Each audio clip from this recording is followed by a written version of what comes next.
Napakarami po. Paano po ma'am mag-propa nito, mag-propagation? Yung ano, di ba yung ano niya papuputulin mo yung ano, tapos ilalagay yung parang ugat niya sa ilalim, pinuputol ko, tapos nilalagay ko lang yan diyan, tutubo na yan.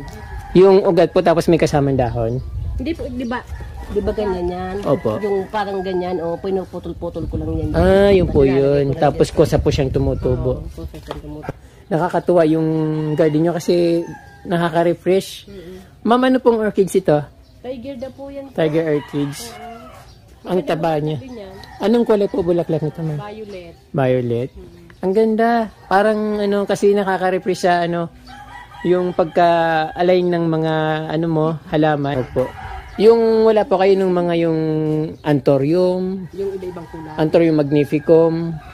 Yan lang siya. Ayan po. Pero maganda po ma'am kasi very refreshing yung dating ng ano nyo, yung garden nyo. Nagulat nga ako, sabi ko maliit lang tong ano. Pero na si mama, napakaganda ng kanyang garden kahit na maliit lang. Pero talagang mapapawaw ka sa kanyang ano dito, arrangement ng kanyang garden. So, mama, napakarami nyo pong collection dito. Diyan sa yung mga mamahalin dyan, nilalagay ko sa taas. Ito po yung mga mamahalin mong halaman. Ito po. Ano po ito ma'am yung... Part daw yung ng aglumina sir. Aglonema parang super yatang tawag nito. Tapos itong... Maganda po ito ma'am. Ano pong ginagamit yung fertilizer? Wala lang. Tubig lang. Tubig lang. Tapos yung lupa dito lang din sa gilid. Pero ang ganda po. Tapos itong... Walang fertilizer dyan. Opo. Tubig lang yan. Calathea rose. Tapos ito naman rubber plant.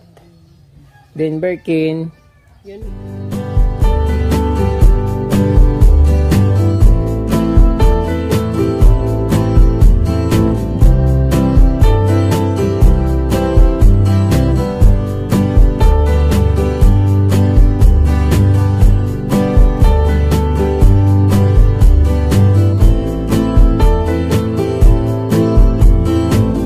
So maganda po itong Adansonii na ito kasi ito po yung mas mahal kasi medyo